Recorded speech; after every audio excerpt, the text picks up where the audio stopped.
ఈ రోజు అయితే మనము విజయవాడ సింగ్ నగర్ లో ఉన్నటువంటి కృష్ణ హోటల్ సెంటర్ లో అయితే ఉన్నామండి. ఇక్కడ వచ్చేసి మనకి కొత్త ప్రభుత్వం నుంచి కూడా మనకి వాలంటీర్లకి సంగతి అనేది మనకి అటు ఇటుగా ఉంది. సో మనకి కొత్త ప్రభుత్వంలో అయినా సరే ఇప్పుడు మనకి వాళ్ళ సాలరీస్ కానీ అలాగే ఇంతకు ముందు ఎన్నికల సమయంలో మనకి కూటమి ప్రభుత్వం ఇచ్చిన వాగ్దానాలు అనేవి నిలబెట్టుకుంటారా లేదా అనేది ఇప్పుడు ఇక్కడ నిరసన అనేది చేపట్టడం జరిగింది. అంతేకాకుండా ఇక్కడ ఎన్టీఆర్ విగ్రహానికి వినతి పత్రం అయితే కనుక సమర్పించడం జరిగింది. సో ఇక్కడ ఉన్నటువంటి వాళ్ళ మాటల్లో అడిగేసి మనం ఇక్కడ సంగతి ఏంటి అనేది ఒకసారి తెలుసుకుందాం రండి.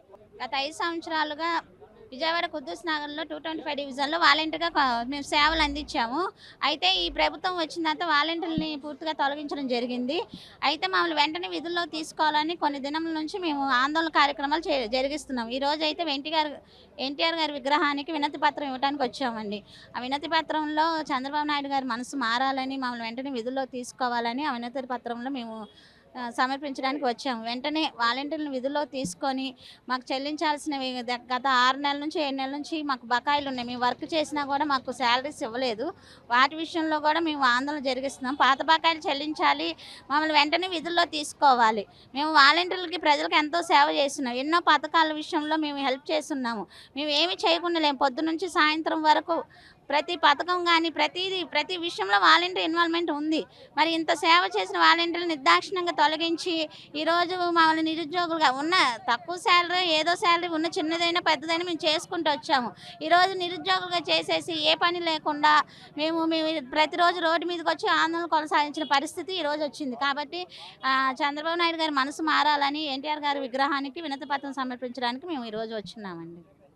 అంటే వాలంటీర్లతో ఈ విధంగా వ్యవహరించడం వల్ల యువతలో ఎలాంటి అంటే ప్రేరేపణ అనేది వస్తుంది అనుకుంటున్నారు మ్యామ్ మీరు? వాళ్ళు చిన్న ఉద్యోగాలని తీసేశారేమో అని అనుకుంటున్నారని మేము అనుకుంటున్నాం. కానీ మేమేం ఆలోచించామంటే మా ఇంట్లో ఉన్న ఒక వ్యక్తి, మా ఇంటి యజమాని కష్టము చాలదు మాకు. కానీ ఈ అమౌంట్ మాకు చిన్నదైనా పెద్దదైనా దానికి యూజ్ అవుద్దని అనుకున్నాము. కానీ ఈరోజు ఏంటంటే అది కూడా మాకు సహాయం లేకుండా చేసేసారనమాట. అంటే నిరుద్యోగ భృతి 3000 ఇచ్చి ఉద్యోగులు లేకుండా నిరుద్యోగులు చేయటం కంటే యువత ఏమనుకుంటున్నారంటే చిన్నదైనా ఏదో ఒక పని చేస్తున్నాం కదా అనే ఉద్దేశంలో చాలామంది ఉన్నారు. ఇంటి పట్టున ఉండే ఎన్ని రోజులు ఎన్ని సంవత్సరాలు గత 5 సంవత్సరాలుగా ఖాళీగా ఉండి ఏ పని చేయని వాళ్ళు ఈ వాలంటీర్ వ్యవస్థ వాళ్ళు చిన్న పని అయినా చేయడానికి బయటకు వచ్చారు. మరి యువత కూడా చిన్న పని వాళ్ళు చదువుకుంటూ కూడా వాలంటీర్ని కొనసాగించిన దాఖలాలు కూడా ఉన్నాయి. వాళ్ళ ఫీజులకు కానీ వాటికి కానీ ఎంతో యూజ్ అయ్యింది. ఈ అమౌంట్ చిన్న అమౌంట్ అయినా మరి ఎంతోమంది యువతకి ఈ వాలంటీర్ వ్యవస్థ అనేది చాలా యూజ్ అయింది. ఒక పక్క చదువుకుంటూ ఒక పక్క బాధ్యతగా వాళ్ళకి వచ్చిన వర్క్ని నిర్వర్తించారు. మా సచివాలయంలో కూడా చదువుకొని వాలంటీర్గా కొనసాగిన పిల్లలు ఉన్నారు. ఆ అమౌంట్ వాళ్ళ ఫీజులు కట్టడానికో దేనికో యూజ్ అయ్యేది చిన్న అమౌంట్ అయినా. ఒక పక్క ప్రజలు సేవ చేస్తున్నాను భావన ఉండేది, ఒక పక్క చదువుకోవడానికి కావాల్సిన వాళ్ళ తల్లిదండ్రుల దగ్గర నుంచి తీసుకోకుండా వాళ్ళ కష్టం మీద ఆ అమౌంట్ని ఫీజుల రూపంలో కట్టుకున్న పిల్లలు మా సచివాలయాలు ఉన్నారు. దానికి సంబంధించిన యువకులు కూడా ఉన్నారు. దీని మీద ఆధారపడి బ్రతకట్లేదు. వాళ్ళకి తల్లిదండ్రులు భారం కాకుండా, ఇంటి యజమానికి భారం కాకుండా యువత కానీ స్త్రీలు కానీ పురుషులు కానీ ఎంతో ఒక పక్క సేవ చేయాలనే భావనతో వచ్చారు. ఒక పక్క ఆ చిన్న అమౌంట్ అని యూజ్ అవుద్దని వచ్చారు. కానీ ఈరోజు పూర్తిగా నిరుద్యోగులు చేసేసి అందరూ ఏదో చిన్న చిన్న పనులు చేసుకున్న వాళ్ళకి కూడా అవకాశం లేకుండా చేసేసి ఈరోజు మమ్మల్ని రోడ్డు మీద ఆందోళన చేయాల్సిన పరిస్థితి తీసుకొచ్చేసారు. అంటే మీరు ఇప్పుడు ఓన్లీ వాలంటీర్గా నియమించినప్పుడు వాలంటీర్ పని చేయడమే కాకుండా మనకి విజయవాడకి వరదలు వచ్చినప్పుడు కూడా ఎంతో సహాయం చేశారు. మరి ఈ సహాయాలు చూసి కూడా కూటమి ప్రభుత్వం స్పందించలేదంటారా? స్పందించలేదు మేడం కూటమి ప్రభుత్వం. వాలంటీర్లు అనేది అప్పుడు వరదల్లో అయితే వాళ్ళకి బాగా స్పందించగలిగారు. కానీ ఆ వరదల పని ఎప్పుడైతే అయిపోయిందో తర్వాత వాళ్ళ స్పందన అనేది లేదు. అప్పుడేమో యాక్టివ్ వాలంటీర్స్ అని గుర్తించారు. ఎప్పుడైతే వాళ్ళ అవసరం తీరిపోయిందో అప్పుడు యాక్టివ్ వాలంటీర్స్ దృష్టిలో లేరు. వాళ్ళకి అసలు వాలంటీర్లే లేరు అంటున్నారండి. మరి వాలంటీర్లు లేనప్పుడు ఈరోజు మరి మీరు అందరూ చూస్తున్నారు, మీడియా వాళ్ళే కానీ ప్రెస్ వాళ్ళే కానీ, మరి రోడ్డు మీద మేము ఈరోజు వచ్చాము అంటే అది కేవలం వాళ్ళు చేసిన మాకు వాలంటీర్సే లేరు అంటున్నారు. వాలంటీర్ లేనప్పుడు మరి వీళ్ళందరూ ఎవరండి? లేని బిడ్డకు పేరు ఎలా పెట్టాలంటున్నారు. మరి ఎంతమంది బిడ్డలు కనపడుతున్నాం మరి కూటమి ప్రభుత్వానికి? మరి వరదల్లో వాడుకున్నప్పుడు ఉన్న జీవోని మరి ఇప్పుడు మీరు లేదని అంటున్నారు. మరి ఒకసారి మరి వాళ్ళ క్యాబినెట్ మీటింగ్ జరుగుతుంది, దానిలో అయినా సరే మీరు స్పందించి మరి మా పట్ల మీరు సరైన నిర్ణయం తీసుకోవాలని అడుగుతున్నామండి గవర్నమెంట్ని. మేడం మీరు ఫైనల్గా ఏం కోరుకుంటున్నారు? అంటే మీరైతే కనుక వేరే ఉద్యోగాలు ఏవైతే కనుక కల్పించమని అడగట్లేదు. ఇంతకుముందు వాగ్దానాలు ఏవైతే ఇచ్చారో జస్ట్ 5000 నుంచి 10,000 పెంచుతామా అనే పెంపు అది మాత్రం మీరు అడుగుతున్నారు. ఫైనల్గా మీరు ఇంకా కూటమి ప్రభుత్వానికి ఏం చెప్పాలనుకుంటున్నారు? మేమైతే ఒకటే చెప్పాలనుకుంటున్నామండి. మేము అడగలేదు గవర్నమెంట్ని, వాళ్ళే ఎన్నికల ముందు మా తలుపు తట్టి మా వద్దకు వచ్చి మరి వాళ్ళు అమ్మ మీకు ఉద్యోగ భద్రత కల్పిస్తాము, మీ యొక్క వాలంటీర్ వ్యవస్థను కొనసాగిస్తాము, మీ గౌరవ వేతనం 5,000 నుంచి 10,000 పెంపు చేస్తాము, నిత్యావసర సరుకులన్నీ ఇదైనవి మీకు మేము ఆలోచిస్తాము, మేమున్నామని చెప్పి మాట్లాడారు. ఆ రోజు మేమున్న వాళ్ళు ఇవాళ ఒక జీవోతో వాళ్ళు వెనక్కి తిరుగుతున్నారు. జీవో లేదన్నారు. జీవో ప్రతిదీ ఉండండి, మేము అపాయింట్ అయిన జీవో ఉంది, రెన్యువల్ అయిన జీవో ఉన్నాయి, అన్నీ ఉన్నాయని మీరు కనుక మా పక్షంలో అనేక సాకులు చెప్పి తప్పుకోవాలని చూస్తున్నారు. మీరు కనుక అలా చేసిన పక్షంలో రానున్న రోజుల్లో తీవ్ర స్థాయినైనా మరి నిరసనలు అది ఎలా అంటే మేము చెప్పలేనివ్వండి. ఇప్పుడు దాకా మేము శాంతియుతంగానే వెళ్తున్నాం ఏది వెళ్ళినా కూడా. మరి రానున్న రోజుల్లో వాలంటీర్లే కాదు, వాలంటీర్ కుటుంబాలు మరి వాలంటీర్లు పనిచేసి మమేకమైన మరి బెనిఫిషియల్ క్లస్టర్ల వాళ్ళందరితో సహా మేము మరి కూటమి ప్రభుత్వానికి తెలియజేసేలా మేమైతే సంసిద్ధంగా ఉన్నామండి. ఇంకా చూసుకుంటే వాలంటీర్ జాయిన్ అయిన వాళ్ళందరూ కూడాను అంటే మరీ చదువుకున్న వాళ్ళైతే కాదు, అందరూ కూడా చదువుకున్న వాళ్ళే. కానీ ఏవైనా సరే ఉద్యోగం లేకపోయినా సరే ఏదో ఒక ఉద్యోగంలో జాయిన్ అవ్వాలని చెప్పేసి వాలంటీర్లో జాయిన్ అయ్యారు సార్. మరి ఇప్పుడు వాళ్ళందరినీ కూడా సడన్గా తీసేయడం వల్ల సడన్గా అందరికీ నిరుద్యోగ సమస్య అనేది ఏర్పడింది. ఎంతో కొంత యూజ్ అయ్యిద్ది ఆ జీతం అనేది, కానీ ఇప్పుడు సడన్గా లేకపోవడం వల్ల వాళ్ళు ఇప్పుడు కూడా ఇప్పుడు రోడ్డు మీదకి ఎక్కాల్సిన పరిస్థితి అనేది వచ్చింది. వాళ్ళు ఓన్లీ వాలంటీర్ జాబే చేయకుండా పెన్షన్లు ఇవ్వడం, అలాగే ఫ్లడ్స్ వచ్చినప్పుడు కూడా ఎంతో హెల్ప్ చేశారు. మరి ఇలా తీసేయడం వల్ల ఇది న్యాయం అంటారా? ఇది సమంజసమేనా? మీ అభిప్రాయం చెప్పండి సార్. అది సరైన పద్ధతి కాదమ్మా. అవకాశవాదం మాటలు ఇవే, అవకాశవాదంలాగా చేశారనమాట. ఎన్నికల ముందు వాళ్ళందరికీ వాళ్లే కదా వాలంటీర్ వ్యవస్థను మేము కొనసాగిస్తాము, 10,000 రూపాయలు మేము ఇస్తాము, ఉద్యోగ భద్రత కల్పిస్తామని చెప్పిన వ్యక్తులు చంద్రబాబు నాయుడు గారు, పవన్ కళ్యాణ్ గారు, ఎన్డీఏ కూటమి. మరి అధికారంగా వచ్చిన తర్వాత ఊసే లేకుండా జీవోల పేరుతో నెపం చూపిస్తున్నారు. జీవోలు రెవెన్యూలు కాలేదు, రెవెన్యూలు కాకపోతే మేమేం చేయమని. మరి జీవోలు రెవెన్యూలు కాకపోతే వీళ్ళకి మీరు వచ్చేంత వరకు గౌరవవేతనం ఇచ్చింది ఎవరు? వైసీపీ పార్టీ ఇచ్చిందా? ప్రభుత్వ ఖజానా నుంచి వచ్చినాయి. ప్రభుత్వ ఖజానా నుంచి అందరికి 5,000 రూపాయలు అకౌంట్లో పడ్డాయి. మరి ఏ రకంగా జీవోలు కాకపోతే ఏ రకంగా పడ్డాయని మీరు వచ్చిన తర్వాత ఎవరి మీద యాక్షన్ తీసుకున్నారా? ఎవరి మీద ఎందుకు యాక్షన్ తీసుకోవాలా? మరి అంటే జీవోలు ఉన్నట్టే కదా. మీకు వాళ్ళందరినీ వైసీపీ పార్టీ వాళ్ళగా మీరు కార్యకర్తలుగా చూస్తున్నారు కాబట్టి చిన్న చూపు చూస్తున్నారని మాకు అర్థమైంది. అది సరైన పద్ధతి కాదు. మీ మాటను నమ్మి 1,54,000 1,60,000 మంది రాజీనామా చేయకుండా మీరు ఉద్యోగ భద్రత కల్పిస్తారని ఒక నమ్మకంతో ఎదురు చూసి ఉడత సాయం అంటారు సార్, ఉడత సాయం.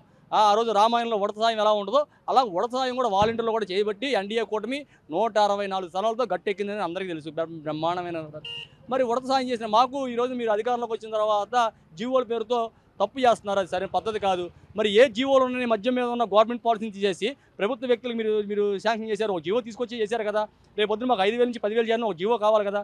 ఆ జీవో పెట్టి 2,60,000 కుటుంబాలకు న్యాయం చేయండి. న్యాయం చేయడం మీ చేతిలోనే ఉంది కదా. పవన్ కళ్యాణ్ ప్రశ్నించడం కోసం నేను పార్టీ పెట్టాను. మరి ఈరోజు ప్రశ్నించే వ్యక్తి ఈరోజు అధికారం వచ్చింది.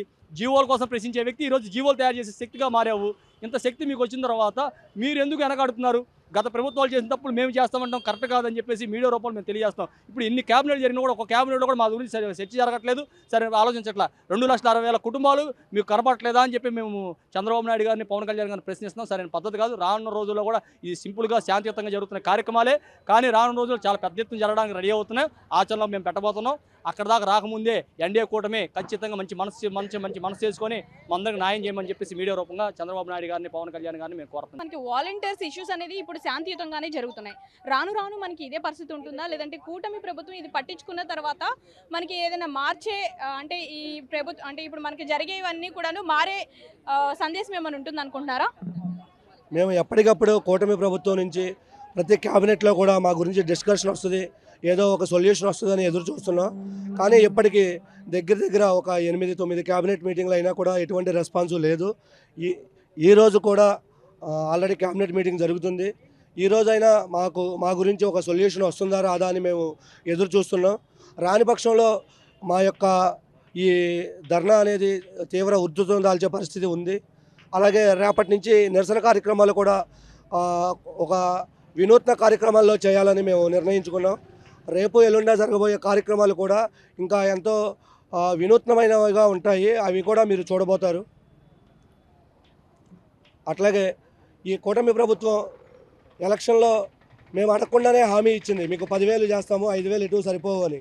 అట్లాగే ఈ ప్రభుత్వం వచ్చి గత 7 నెలలైనా కూడా వాలంటీర్స్ గురించి ఇంతవరకు ఎటువంటి ప్రకటన చేయలేదు. అదేమంటే మీరు జీవోలో లేరు, మీ గురించి ఎలా చేయము అని అడుగుతున్నారు. మరి జీవోలో లేనప్పుడు ఆనాడు మరి హామీ ఎలా ఇచ్చారు? మీకు 10,000 చేస్తామని, మీకు ఉద్యోగ భద్రత కల్పిస్తాము, మిమ్మల్ని ఉద్యోగంలోనే ఉంచుతాము, తీయము అని ఎలా హామీ ఇచ్చారు? మరి ఆ రోజు మీరు జూన్లో ప్రభుత్వం నెలకొల్పారు. మరి సెప్టెంబర్లో వరదలు వచ్చినప్పుడు సెప్టెంబర్లో వాలంటీర్ల చేత వర్క్ ఎలా చేయించుకున్నారు? ఇమీడియట్గా టెలికాన్ఫరెన్స్లు పెట్టి మీరు వెంటనే అడ్మిన్ సెక్రటరీకి రిపోర్ట్ చేసి మీరు వరద సహాయ చర్యల్లో పాల్గొనాలి, మీ అందరూ కూడా అందరికీ హెల్ప్ చేయాలి అని ఆడా మగ అనే తేడా లేకుండా ఉదయం తెల్లవారుజామున 5 గంటల నుంచి నైట్ 10-11 గంటల వరకు కూడా ఆన్ డ్యూటీలో వరద బాధితులకి ఆహార పొట్లాలు, మంచినీళ్ళు సప్లై, పాల ప్యాకెట్లు ఇలా వగైరా ఆడవాళ్ళు సైతం ట్రాక్టర్లలో, బోట్లలో, నడుములోతు నీళ్ళల్లో వెళ్ళి ఆ టైంలో మా ఫ్యామిలీస్ కూడా వరదల్లో ఇరుక్కుపోయినా కూడా మా ఫ్యామిలీస్ని సైతం మేము వదిలేసి, మా కుటుంబాలను సైతం మేము వదిలేసి గవర్నమెంట్కి ప్లస్ ప్రజలకు సేవ చేయాలనే ఉద్దేశంతో మేము ప్రాణాలకు తెగించి వెళ్ళి ఒక సుమారు 20 రోజులు మేము వరద సహాయ చర్యల్లో పాల్గొన్నాము. ఆ టైంలో మేము కూడా భోజనం చేయకుండా పస్తులున్న రోజులు ఉన్నాయి. అలా 20 రోజులు చేసినా కూడా కనీసం సెప్టెంబర్ నెల గౌరవ వేతనం కూడా మాకు ప్రభుత్వం చెల్లించలేదు. గత జూన్ నెల నుంచి డిసెంబర్ నెల వరకు 7 నెలల గౌరవ వేతనం మాకు బకాయి ఉంది. ఆ 7 నెలల నుంచి మేము గౌరవ వేతనం లేక, సరైన బయట ఉపాధి లేక మా వాలంటీర్ కుటుంబాలు ఆకలితో అలమటిస్తున్నాయి.